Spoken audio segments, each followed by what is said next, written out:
आदाब, नमस्कार सम्मानित साथियों, welcome to YouTube channel TET point Mohammad Yusuf Ali के संग। जैसा कि सर्वविदित है कि चौथा चरण 1 दिसंबर से 15 दिसंबर 2020 तक चलेगा, जिसमें मॉड्यूल 10, 11, 12 शामिल हैं। समय की दृष्टिकोण से हमने तीनों मॉड्यूल की प्रश्नोत्तरी एवं गतिविधियों को एक ही वीडियो में लाने का प्रयास किया है, अर्थात 3 in 1 वीडियो में लाने का प्रयास किया है। अब चलते हैं आज के शीर्षक की तरफ। अपेक्षा करता हूं कि आपको यह वीडियो पसंद आएगी। पसंद आने पर लाइक करें, सब्सक्राइब करें तथा बेल आइकन को प्रेस करें ताकि नोटिफिकेशन आपको सबसे पहले प्राप्त हो सके। और हाँ, शेयर भी करें, क्योंकि शेयर करने से ज्ञान घटता नहीं, ज्ञान बढ़ता है। चलते हैं आज की वीडियो की तरफ। 3 in 1 वीडियो, मॉड्यूल 10 की प्रश्नोत्तरी एवं गतिविधियों के उत्तर, मॉड्यूल 11 की प्रश्नोत्तरी के उत्तर और मॉड्यूल 12 की प्रश्नोत्तरी एवं गतिविधि के उत्तर। गतिविधि पर आधारित प्रश्नोत्तरी के उत्तर, गतिविधि 4 पांडुलिपियाँ। और इसका हमने नीचे दिए गए अंश में दिए गए विभिन्न लेखकों और कृतियों को चिन्हित करें। हमने इसका पूरा अंश ना लेकर के इसका लास्ट के पैराग्राफ का जहाँ जहाँ लेखक और कृतियाँ हैं उन्हीं को हमने यहाँ लिखने का कोशिश किया, तो हम उस पर अंडरलाइन भी करते चलेंगे। महिलाओं का कुछ महत्वपूर्ण रचनाओं जैसे इलांगो अडिगाल द्वारा तमिल महाकाव्य शिल्पाधिकारम में भी उल्लेख मिलता है। दार्शनिक ग्रंथों में गार्गी जैसी महिलाओं का चिंतकों का उल्लेख मिलता है। बाणभट्ट हरिचरित्र ने लिखा, बिल्हड़ ने विक्रमादित्य के बारे में लिखा और कल्हड़ के राज तरंगणी कश्मीर के इतिहास में लेखा जोखा है। चंद्रबरदाई ने पृथ्वीराज रासो चरित्र लिखा।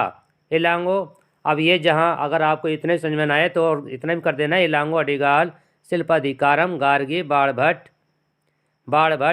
बिल्हड़ विक्रमादित्य कल्हड़ राजतरंगिणी चंद्रबरदाई पृथ्वीराज रासो, जहाँ भी ये शब्द हैं वहाँ सेलेक्ट कर देना और चेक पर क्लिक करके आपको 10/10 नंबर मिल जाएंगे। निष्ठा प्रशिक्षण मॉड्यूल 10 सामाजिक विज्ञान का शिक्षा शास्त्र अंतिम प्रश्नोत्तरी। प्रश्न नंबर 1, सामाजिक विज्ञान सामाजिक अध्ययन वर्ग में समूह संसद का संचालन करने का मुख्य कारण क्या है? तो इसका सही ऑप्शन है ऑप्शन बी, राजनीति संस्थाओं का कामकाज की समझ विकसित करना। प्रश्न नंबर 2 है हमारा, राजतंत्रात्मक शासन प्रणाली में कौन निर्णय लेता है और सरकार चलाता है? तो इसका सही आंसर है ऑप्शन बी, राजा या। प्रश्न नंबर 3 है, एक ग्लोब के बारे में निम्नलिखित बयान में से कौन सा सही नहीं है? तो इसका सही ऑप्शन है ऑप्शन ए, ग्लोब महाद्वीप का सही आकार नहीं दिखाता है। प्रश्न नंबर 4 है हमारा, 23.5 डिग्री दक्षिणी अक्षांश के रूप में जाना जाता है। तो इसका सही ऑप्शन है ऑप्शन सी, मकर रेखा। प्रश्न नंबर 5 है हमारा, निम्नलिखित में से कौन सा कथन सही है? तो इसका सही ऑप्शन है ऑप्शन ए, अक्षांश की सभी रेखाएं भूमध्य रेखा से छोटी होती हैं।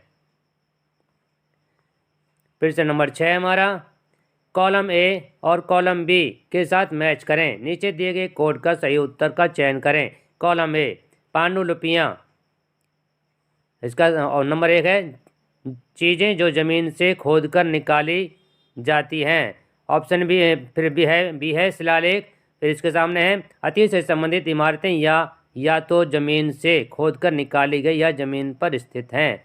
सी है हमारा स्मारक। इसके सामने है 3 हस्तलिखित प्राचीन पुस्तकें। डी पुरातात्विक साक्ष्य। और इसका 4 है लेखन या जो पत्थर की सतह पर या धातु पर ईंटों पर उत्कीर्ण है। तो इसका सही ऑप्शन बैठता है हमारे हिसाब से ऑप्शन ए का 3, बी का 4, सी का 2, डी का 1। प्रश्न नंबर 7 है, कौन सी विधि शिक्षार्थी द्वारा सीखने के प्रतिफल की योग्यता की प्राप्त करने के लिए सबसे स्टिक होगी? जांच करना कि क्या लोगों के पास जीविका कमाने का समान अवसर है। तो इसका सही ऑप्शन है ऑप्शन ए, परियोजना आधारित ज्ञान। प्रश्न नंबर 8 है, सामाजिक विज्ञान का पठन पाठन बढ़ावा देता है। तो इसका सही ऑप्शन है ऑप्शन ए। स्वतंत्र, विश्वास और विविधता के लिए सम्मान जैसे मानवीय मूल्यों। प्रश्न नंबर 9 है हमारा साहित्यिक स्रोत, तो इसका सही ऑप्शन है ऑप्शन सी महाकाव्य पुराण स्मृति। प्रश्न नंबर 10 है विभिन्न आजीविक उनके बारे में पढ़ाते समय निम्नलिखित में से कौन सी विधि सबसे उपयुक्त होगी, तो इसका सही ऑप्शन है ऑप्शन सी ड्रा लिखें और चर्चा करें।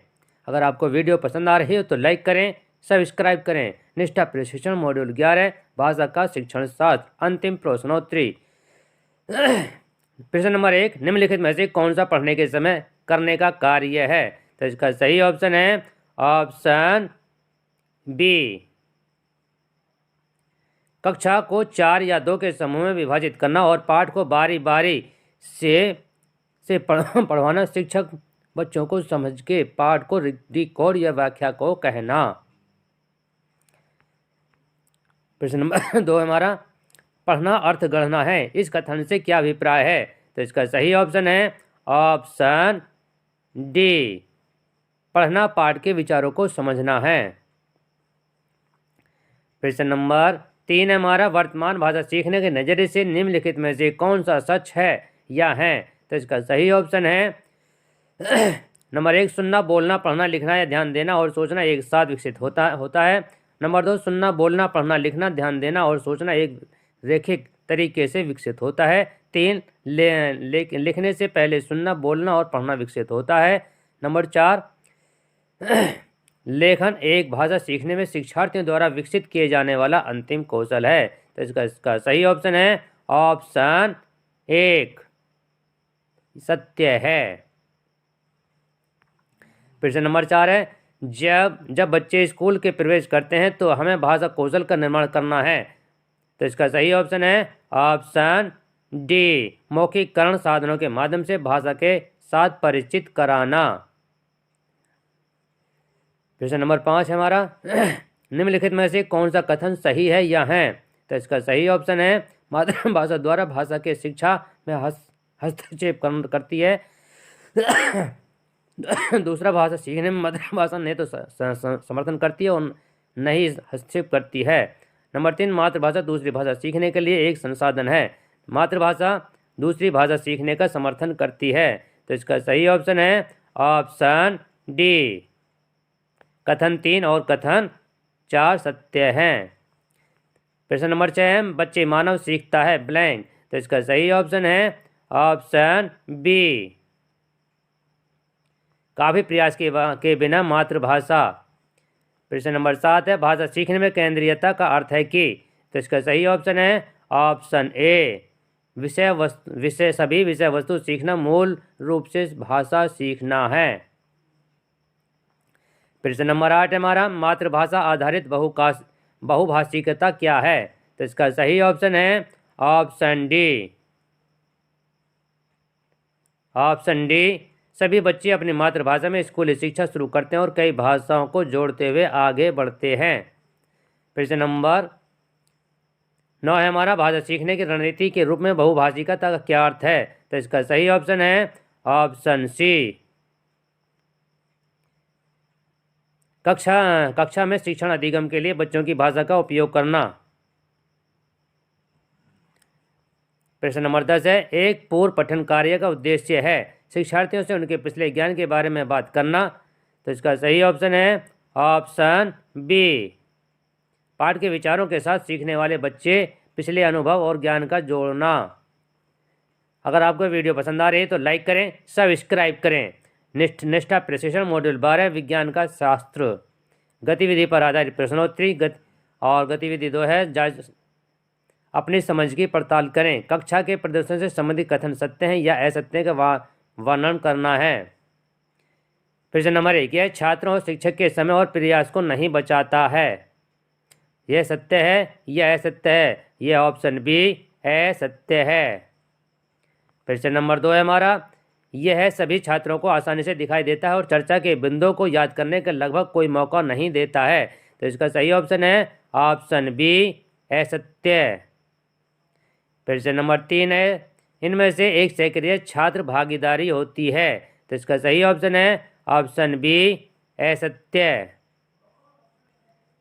फिर से नंबर 4 है हमारा, यह अवधारणा या एक सिद्धांत को दर्शाता है, तो इसका सही ऑप्शन है ऑप्शन ए सत्य। फिर से नंबर 5 है हमारा, यह छात्रों में विचारधारा का आरंभ करता है, तो इसका सही ऑप्शन है ऑप्शन ए सत्य। गतिविधि 4, अपनी समझ की जांच पड़ताल करें। अघात वर्धनीय और वे वस्तुएं जो अघात वर्धनीय नहीं है। फिर से नंबर 1, बोतल और किताब, ऑप्शन ए अघात वर्धनीय वस्तुएं नहीं हैं, ऑप्शन ए। ऑप्शन बी, फिर से नंबर 2, कागज का टुकड़ा, सही, तो इसका सही ऑप्शन है ऑप्शन ए अघात वर्धनीय वस्तुएं नहीं हैं। फिर से नंबर 3 है, कपड़े का टुकड़ा अघात वर्धनीय वस्तुएं नहीं हैं, ऑप्शन ए। फिर से नंबर 4 हमारा, तांबे का तार, इसका सही ऑप्शन है ऑप्शन बी अघात वर्धनीय वस्तुएं हैं। फिर से नंबर 5 हमारा, लोहे की चाबी, ऑप्शन सही है हमारा इसका ऑप्शन बी अघात वर्धनीय वस्तुएं। फिर से नंबर 6 हमारा, एल्यूमिनियम का टुकड़ा, तो इसका सही ऑप्शन है ऑप्शन बी अघात वर्धनीय।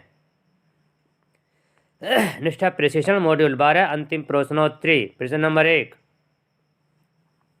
शिक्षक ने शिक्षार्थियों को हर्बल उद्यान में अपनी ऊंचाई का उपयोग करते हुए पौधे की तुलनात्मक लंबाई मापकर धागे का उपयोग करते हुए पौधे के तने की सतह को छूते हुए मोटाई मापकर डाटा का संग्रह करने के लिए गतिविधि में शामिल करते हैं। इस गतिविधि को याद करने के दौरान शिक्षार्थियों की कौन सी विज्ञान प्रक्रिया कौशल से गुजरेंगे, निम्नलिखित को देखें। तो इसका सही ऑप्शन है लंबाई का तुलनात्मक माप, स्पर्श और अनुभव के माध्यम से अवलोकन। नंबर 3, धागा और स्केल का उपयोग कर स्टिक माप। निम्नलिखित में से सही विकल्प चुनें। ऑप्शन ए 1, 2 और 3 सही हैं। बी केवल 1 सही है। ऑप्शन सी केवल 3 सही है। ऑप्शन डी केवल 2 सही है। तो इसका सही ऑप्शन है ऑप्शन ए 1, 2 और 3 सही है। फिर से नंबर 2 हमारा, शिक्षक ने छात्रों को नोटबुक में अपनी पसंद के पौधों के स्केच बनाने और उसे रंगने, चित्र लेने और कॉलाज बनाने के लिए गतिविधि शामिल की। इस गतिविधि के माध्यम से शिक्षक निम्नलिखित मुख्य अवधारणाओं में से शिक्षार्थियों के बीच निर्माण करने की कोशिश कर रहा है। तो इसका सही ऑप्शन है ऑप्शन ए ऑप्शन सी पौधों की वृत्तियों में विविधता। फिर से नंबर 3 हमारा, विभिन्न पौधों की प्रवृत्तियों के डाटा के संग्रह के लिए कक्षा 4 के छात्रों के साथ एक शिक्षक द्वारा संचालित हर्बल उद्यान में प्रकृति की सैर के दौरान विषय शिक्षक ने निष्कर्ष निकाला कि कुछ शिक्षार्थियों में गुलाब को पेड़ और सुनहरे सेब को झाड़ी बताया। शिक्षक का उद्देश्य इस प्रकृति भ्रमण गतिविधि के माध्यम से शिक्षार्थियों में निम्नलिखित में से कौन सी कक्षाओं का विकास करना है। तो इसका सही ऑप्शन है ऑप्शन डी। शिक्षार्थी पौधों को उनकी तैयारी प्रवृत्ति के आधार पर वर्गीकृत करने में सक्षम होंगे। प्रश्न नंबर 4 है हमारा, आप नीचे दिए गए गतिविधि छात्रों के समक्ष प्रदर्शित कर रहे हैं। प्याज को काटकर पानी में मिला दिया। अब यह जल धनात्मक लिटमस परीक्षण कर दिखाएगा। इस कारण का अध्ययन करते हैं। तो इसका सही ऑप्शन है ऑप्शन ए अम्ल विलयन में बनता है जो नीले लिटमस को लाल कर देते हैं। प्रश्न नंबर 5 है हमारा, छात्रों से कहा जाता है कि प्रोटीन से बने विभिन्न रेशों के बारे में जानकारी एकत्र करें। निम्न में से किसके बारे में जानकारी एकत्र करेंगे। तो इसका सही ऑप्शन है ऑप्शन डी रेशम। प्रश्न नंबर 6 है हमारा, कक्षा में घोल के बारे में चर्चा करते हुए आप एक विद्यार्थी को पानी में किस पदार्थ को डालने के लिए आमंत्रित करते हैं। पदार्थ की निश्चित मात्रा को जोड़ने के बाद वह पात्र के नीचे दिखाई देने लगता है और आप छात्रों से कौन से निष्कर्ष की अपेक्षा करते हैं। तो इसका सही ऑप्शन है ऑप्शन ए घोल संतृप्त हो जाएगा। फिर से नंबर 7 है हमारा, आप छात्रों को यह महसूस करने में मदद करना चाहते हैं कि सभी ध्वनियाँ मनुष्य के लिए श्रव्य नहीं हैं। आपकी राय में इसकी सबसे प्रभावी कार्यनीति क्या हो सकती है। तो इसकी सही ऑप्शन है ऑप्शन सी परियोजना। प्रश्न नंबर 8 है हमारा, ध्वनि उत्पन्न करने के लिए विभिन्न तरीकों का परिचय कराने के लिए पड़ोसी कक्षा के एक शिक्षक अपने विद्यार्थियों को किसी भी तरीके से ध्वनि उत्पन्न करने का अवसर देने की योजना बना रहे हैं, लेकिन आप नहीं चाहते कि आपके छात्र अशांत हों। आप उस शिक्षक को क्या करने की सलाह देंगे? तो इसका सही ऑप्शन है ऑप्शन बी। विद्यार्थियों को गतिविधि करने के लिए सभी कक्षाओं को दूर खेल के मैदान में ले जाएंगे। प्रश्न नंबर 9 है हमारा, मीरा की अपनी कक्षा में एक दृष्टिबाधित छात्रा है। निम्नलिखित में से कौन सा दृष्टिकोण आप उसका समावेश सभी गतिविधियों में निश्चित करने के लिए अपनाएंगे? तो इसका सही ऑप्शन है ऑप्शन डी, दृष्टिकोण का मिश्रण। अगर आपको वीडियो पसंद आ रही हो तो लाइक करें, सब्सक्राइब करें। भारत में स्कूली शिक्षा के किस चरण में विज्ञान को एक अलग विषय शास्त्र के रूप में शुरू किया जाता है? तो इसका सही ऑप्शन है ऑप्शन डी, उच्च प्राथमिक। अगर आपको वीडियो पसंद आ रही हो तो लाइक करें, सब्सक्राइब करें। TET point by Mohammad Yusuf Ali. धन्यवाद।